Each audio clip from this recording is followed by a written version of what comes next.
Welcome to Lift Your Story podcast with Gunther Mueller and Gail Kingsbury on tiny houses.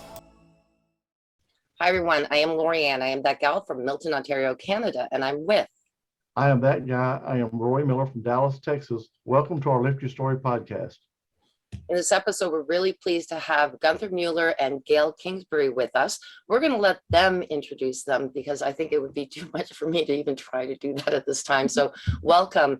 And thank you so much. And Gunther, why don't you start? Because you're actually introducing Gail to us as well. Yeah, so thanks so much for having us as guests on your podcast today. And brief history, I've been an entrepreneur for about 30 years across multiple industries and, had great success and along the way, some failures. And so it's been an exciting life. Been in food distribution, restaurants, the solar industry, the medical field, done some international speaking on medical topics and things like that. And that's how I met Gail.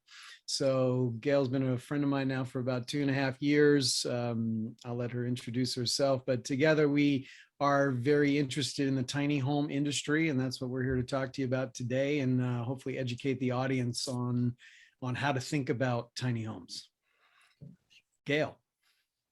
Well, my name's Gail Kingsbury, and for the last 30 some years, I've been primarily in the personal development industry, building a lot of the top brands that you know in personal development, like Tony Robbins and T. Harv Eker, launching their books, creating their programs, and doing a lot of the behind the scenes work to make sure that all of those huge events happen and they're on time and everybody in the audience has a great experience.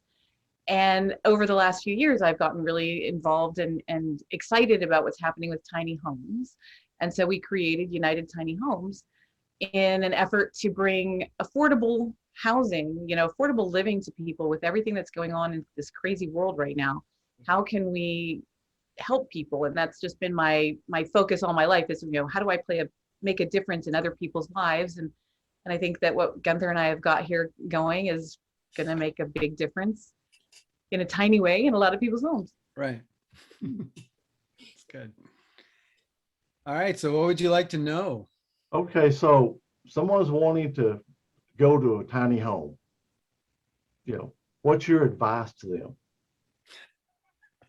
That's a very open-ended question. I guess it starts with the idea of how much stuff do you have now and how much stuff are you willing to get rid of in order to make this massive shift in downsizing, right? Right. So Gail, you've had some experience with actually downsizing your personal life, right? I did downsize my personal life from 3,500 square feet and 5 bedrooms and a pool and a basketball court to very small, under 200 square feet. And it's a huge shift, quite freeing, really, to like the process of getting rid of the things that, I haven't, that's been in storage for 7 years. I guess I really don't need it. And going through that is a big deal. But I think the bigger question for people who want to start having a tiny home is you can start thinking about how you're going to downsize, but really, where are you going to put it? And what are the key components of that home that are the most important to you? For some people, they want more storage. For some people, they need a loft. Everybody watches the tiny home shows and gets all these great ideas. But if you have a bad need, then a loft bedroom is really not the best idea. So I think, you really have to start thinking about how do you want to live? On that note, one of the most practical things that I've seen, especially with the homes that we're involved with at United Tiny Home, is that you want a real sized bedroom that you can use real furniture in. You need a real sized living room where you don't have to use, let's call it micro furniture, right? You want a real sized kitchen because look, we have to prepare meals or we should be cooking for. So let's say real sized appliances. And then the last room that's really important is a real sized bathroom, right? With a shower stall that you can actually take a comfortable shower in and facilities that you can use, especially the ladies, right? You need to do makeup and blow dry your hair and you got to have outlets and a mirror and stuff like that. You look at some of the tiny home designs out there, it's great if you're camping for the weekend and you can get by, but we're talking about actually living in something that's under 400 square feet and think about your life and think about the things that are important to you, and really choosing a tiny home dwelling space where Right. food preparation, private bathroom time and stuff like that is important, and where are you going to sleep and where are you going to sit around a little bit, let's say to read a book or have some friends over. All right. We kind of live by a motto of go tiny, but live large. So we really believe in the whole philosophy, like Gunther's saying, of creating a home that's actually a home. It's just small, but you know, your bathroom sink, a lot of them are super cool and they're this big. And you're like, oh, that's so cute and wonderful. But where are you going to put your toothbrush? You know, like there's, and people don't think about it until you're standing there going, Where am I How going to do I put my do this? toothbrush? yeah, how do I do this? Now I got to figure out how to put more shelves and more this and more that, and clutter it up when you can really just create a space that's livable. Yeah. It reminds me of when my kids were in Boy Scouts and we were doing a 60-mile backpacking trip. You know, we had somebody come and show us, okay, here's your toothbrush, cut the handle off so only you had just enough to hold on. I mean, all those little tricks of how to put multiple things in one container anyway, and all this stuff. And so that kind of thinking about that is what I'm thinking you're saying on tiny home. You go in there and, you know, you got to think about this, you got to think about this. So do you guys have like a resource, a checklist or a brochure to tell people, hey, if you're looking at doing this, keep these things in mind? I think that's a tool we're still developing. It's almost done. It's almost done. Yeah. Almost done. Still developing that, because there's a lot to think about, you know, and again, everybody comes from such a different lifestyle perspective a lot of times. So the move into a tiny home, you know, the way I look at tiny homes a lot of times is being able to locate a very comfortable living space, let's say in a remote location, or even using them to create what we call an auxiliary dwelling unit in your backyard, let's say, to generate income. Because as you know, rental properties have become very expensive. Starter homes have become very expensive. So a lot of people, you know, are looking for comfortable, safe, energy efficient living conditions. That's what a well-built tiny home really provides. And the only thing you really have to think about is, okay, I have all this stuff. What do I really need? Can I use a storage facility? I mean, the proliferation of storage facilities in the United States over the last couple of decades is just ridiculous, how much stuff we do have in storage. And that's where I think where you really need to start is, what do I really need to live my life? How do I live my life? How could I adjust what I need? But the basic functions of life will continue. So I love the tiny home concept in that I could leave for a while and I can go travel to different places, and I don't have a lawn to maintain, and I don't have, you know, all the things that come with home ownership are greatly minimized with this minimalist kind of lifestyle. Yep. The fear of being robbed, like seriously, that I know a lot of people, they have all of their, you know, security cameras and everything when they got their large homes, because the large homes are the ones that they're going to be targeted the most. Mm-hmm. The tiny house, you know, you have a laptop, it's probably going to be with you when you travel anyway. And it's probably one of the only, you know, things of thing, you know, big value that you'd have in there. So. Yeah. And then, you know, the next big topic that really needs to be understood is the safety issues and building codes and fire codes and things like that. So when you look out into the world, and again, you could spend all day watching awesome tiny home videos on YouTube and stuff, and cool designs with lofts and, you know, tiny toilets and all kinds of stuff. But if you're going to try to locate one of these in your local city, or, you know, there's some building codes that need to get met and some local ordinances that you need to comply with. And that's where a lot of people get stuck. So, you know, as you said, Roy, earlier, you got to do some first things first. And that is, you want to be looking for something that is going to be compliant for the area that you would like to put one. Right. Well, and you know, we found, and we've actually had to help a couple of people with this. People, they get very excited and they go and they buy a tiny home kit. You can buy a tiny home from IKEA. You can buy a tiny home off of Amazon. but then, you know, this big container shows up and you have to put it together. And you have, and there's, they forget to tell you that the wiring's not included and the plumbing's not included, and you still have to go get all of these things and get the trailer to put it on. And so there's been a couple that, you know, we've had to help finish the kit and fix all the little things that didn't go right for people, because it's very exciting. And at the same time, it's a lot of work, you know, and it's a lot of work if you want to do it well and you want to be able to live in it for a long time, more than a few months, before it starts falling apart. Right. And go ahead, Roy. I'm going to ask you a question. You said you had some development history. So have you ever considered like going and doing a tiny house development, a community? Mm-hmm. Yeah, we were just talking about more of that last night, as a matter of fact. Yeah, we've got several in the plan, and there are quite a few different types of tiny home communities all around the country. Mm-hmm.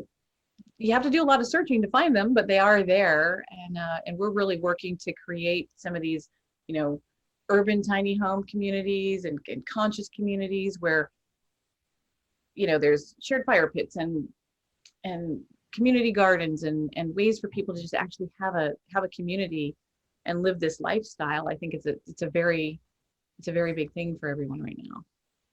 I mean, the American culture has been one of rugged individualism for a very long time, right? So when you think of a tiny home village or a tiny home community, and it doesn't have to be 100 homes, it could be 10 homes, you know, that are on a parcel of land that's well located, let's say, to shopping and grocery stores and all the things that you need on a regular basis, but you don't need a lot of personal living space. And I mean, you have your utilities, you have your air conditioning. We're both talking to you from Phoenix, Arizona right now, where it's probably going to be 112 degrees today.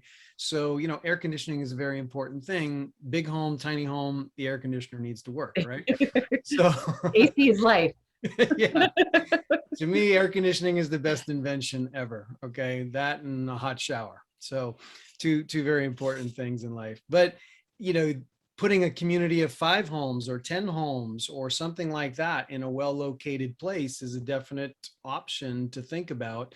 But you have to work with the city or the local municipality, and you have to meet the building codes and the fire safety and access, and all those different kinds of things need to be considered. And right now, a lot of municipalities don't know what to do with a tiny home.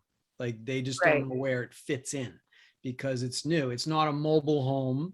It's not a stick-built starter home. Although the beauty when you deal with something like what we craft at United Tiny Homes is that it's real 2x4 construction. It's built like a real house.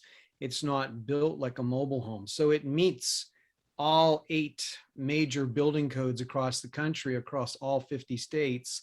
And if you're going to put one in, let's say in the very north, you got to look at insulation for that. Also better insulation, you know, let's say in the deep south where it's hot all the time.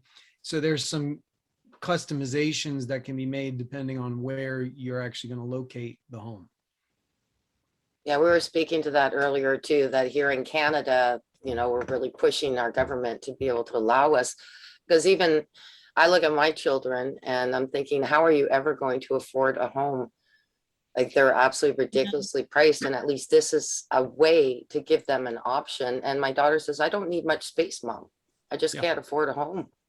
Well, you know, that really brings up an interesting topic, because right now what we're seeing happening is multi-generational homes are booming right now because the kids can't afford to go out and buy a house. So, you know, we have a lot of people coming to us to put a house in the backyard for the kids, to put it in the backyard for their parents, because their parents can't, you know, afford a new place and they don't want them to go to different facilities. They're not ready for that kind of a thing. And so we have been putting them in a lot of backyards for exactly that reason, for people to be able to do that. And one of the other things that we do with the United Tiny Homes, with the homes that we're creating, is because they're on a trailer, they're also an RV.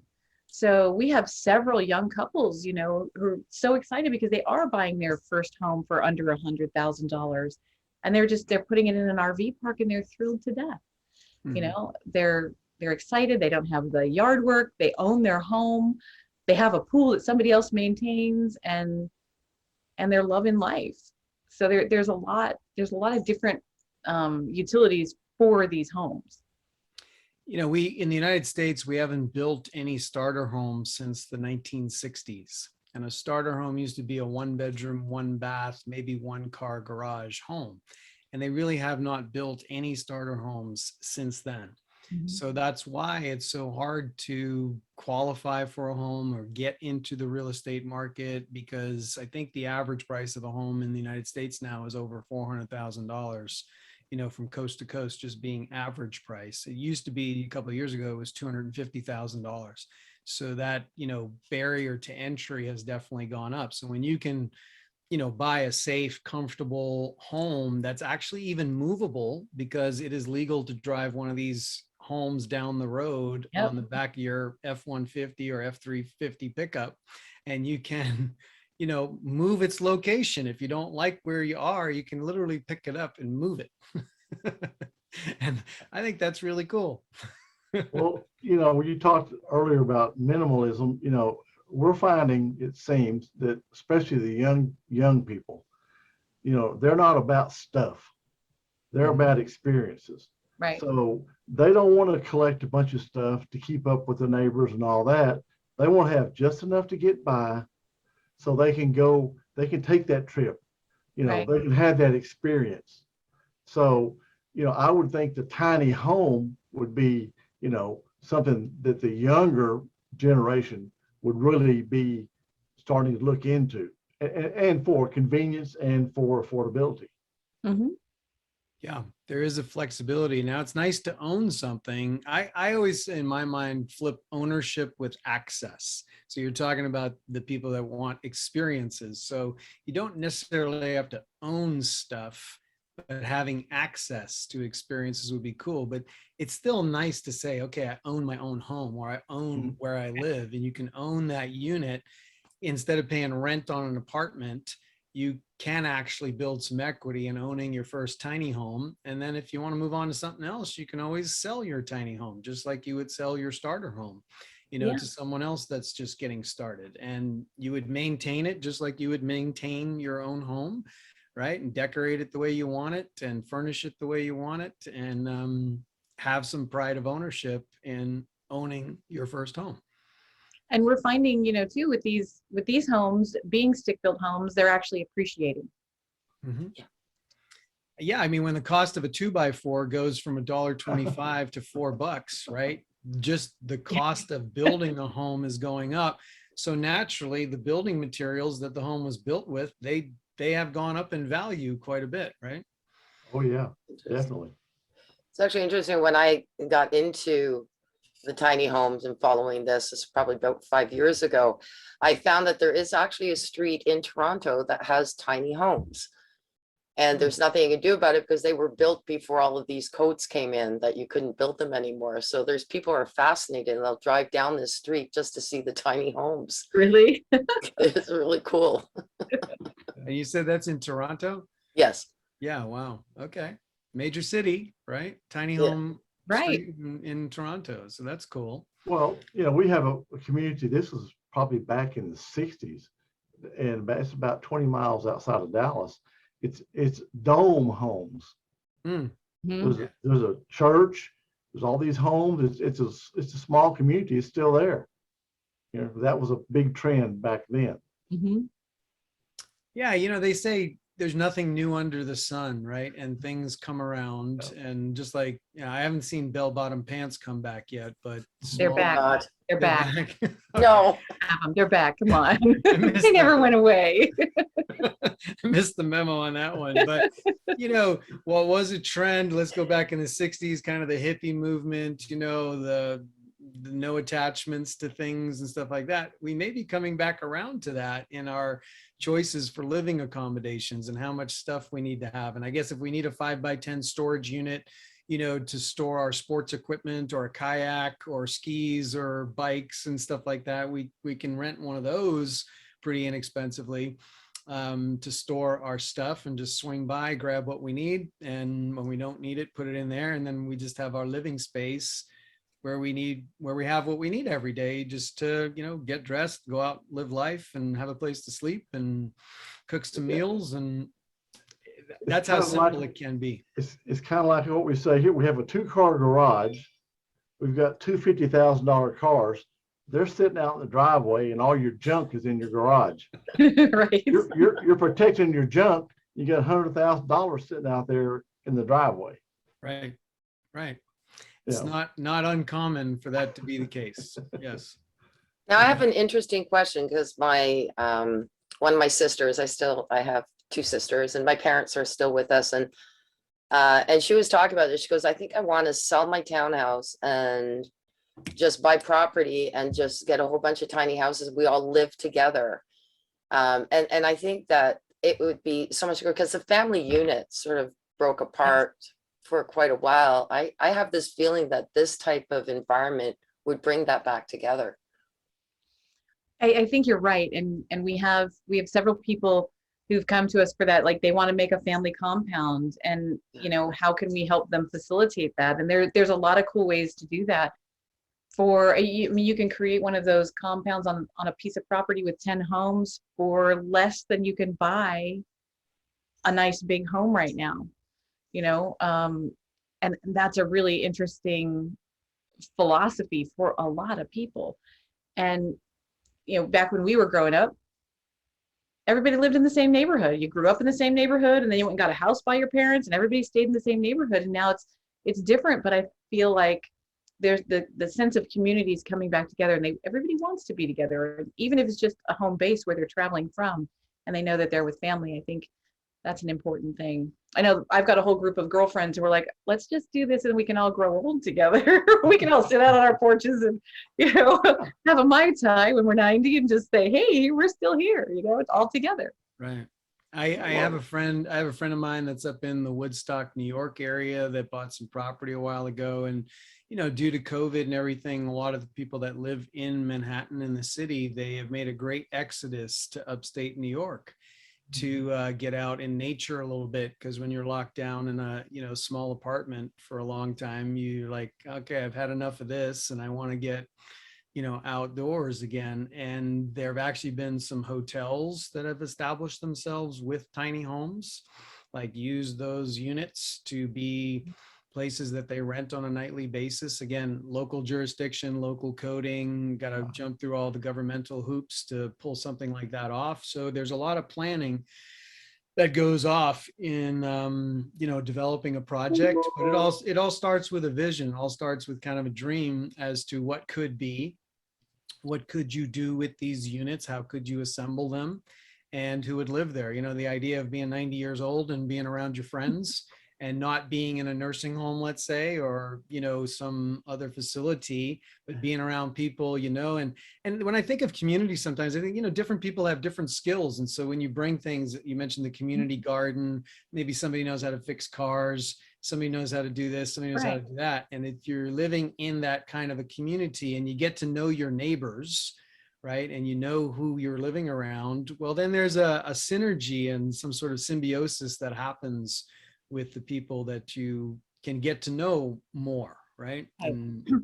I know, when we were in San Diego, there were people in my townhouse complex that had been there for years that didn't know the people that they shared a wall with. Mm-hmm. They just waved as they backed out of the garage and didn't actually know those people. And yeah, kind of crazy. So I think these communities are needed. Well, it takes us back to like when we were growing up, everybody was outside.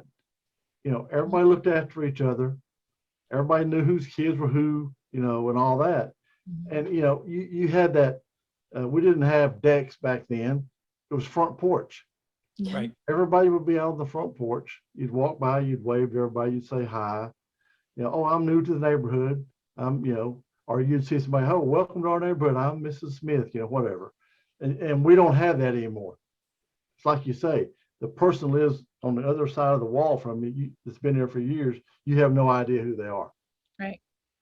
Yep. Yeah. And I think we're wanting to get back to that sense of community. Mm-hmm.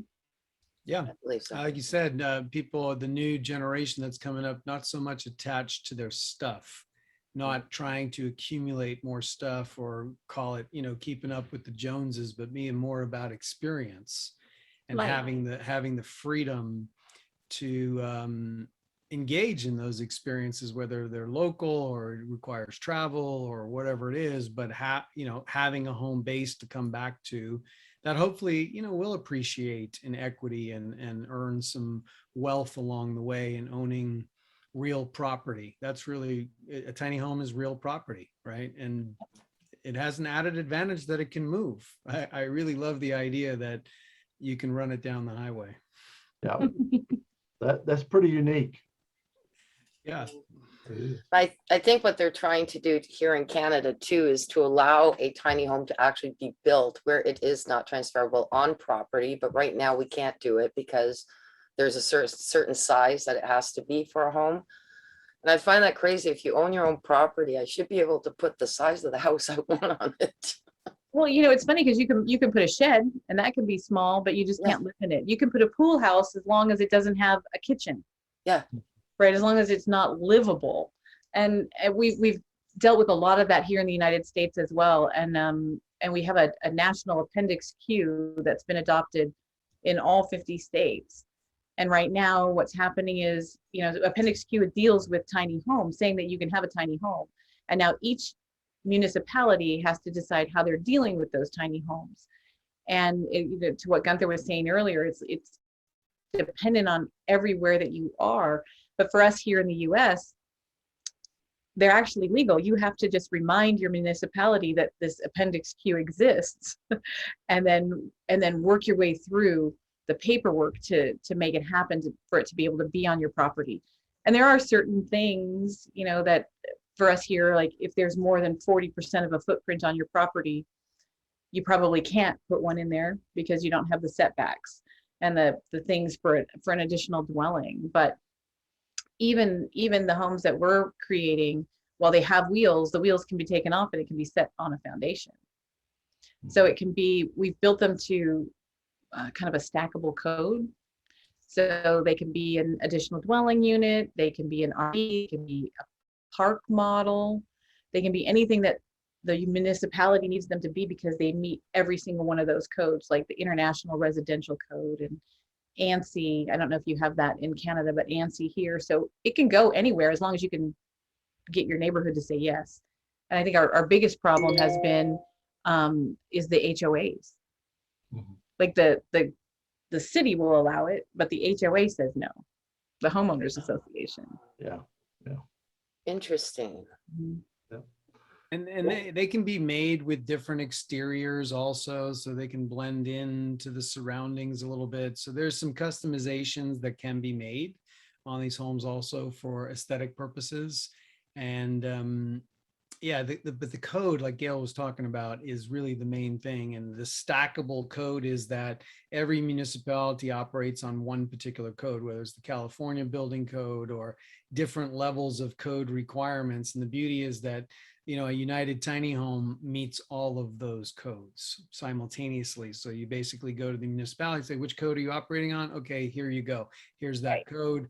We qualify, we meet all of those qualifications. Now, can I have my permit, please, to put it in, or my certificate of occupancy, or whatever it is you're needing in that space. Right. It's good to know.